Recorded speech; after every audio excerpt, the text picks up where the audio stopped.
Guys, so I've been wanting to make this video for a while because I feel it's a topic that affects many people, and also one of my clients, I said I'd make it for them as well, and I have taken notes, so if you see me looking down, that's the reason. This is my way of just getting to the point and not waffling on like I sometimes do.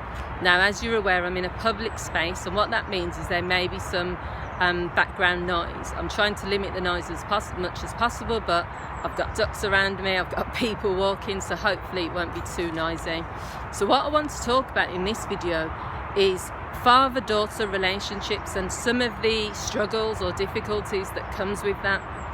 Now, although, you know, parent and child relationships, they are going to have their ups and downs, there are going to be challenges.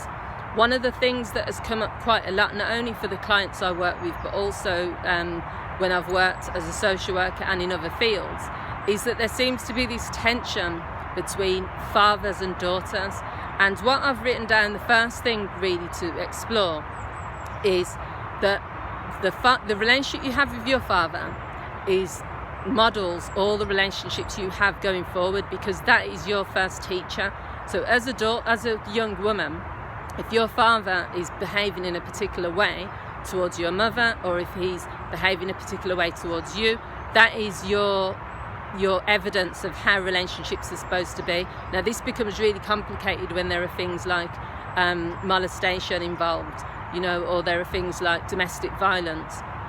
But also when there's not things that extreme, just how your father talks to you, just how your father puts rules in place, just how your father says I love you, or says I'm proud of you, or doesn't say those things. So this is a significant thing for you as an adult to be thinking, what do I need from men, or where's my role model? It's my dad. So if my dad treated me like that, then other men will treat me like that. The second thing is there are lots of expectations on fathers to be protectors, providers, and to be perfect almost.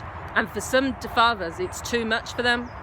So what we need to do is we need to acknowledge that there is pressure on men generally to be the protective, the macho, to be very masculine, to be able to provide as breadwinners, and sometimes for dads, they feel that they're lacking in those areas, and they then feel they can't have that relationship with their daughter because they feel they haven't got as much to give.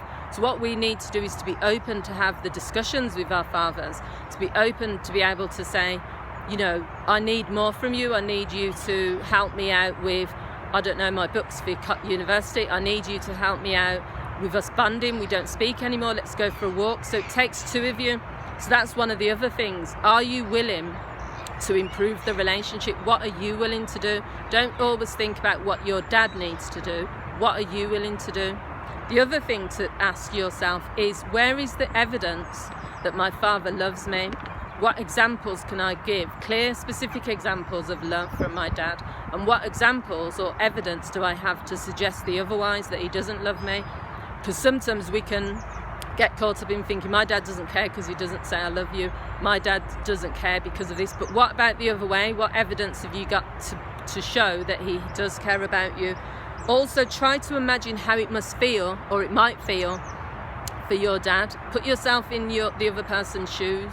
You know, how does it feel for him every day to not be able to give you what you need? And the final thing is, you need to ask for what you need. This isn't just from our parents. We need to ask this from every relationship we're in. People can't automatically assume that they know how to provide us with what we need if we don't tell them.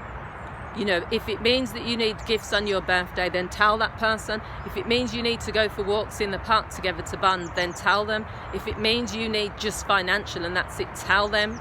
At least give the person an opportunity to make things right, or to give you what you need.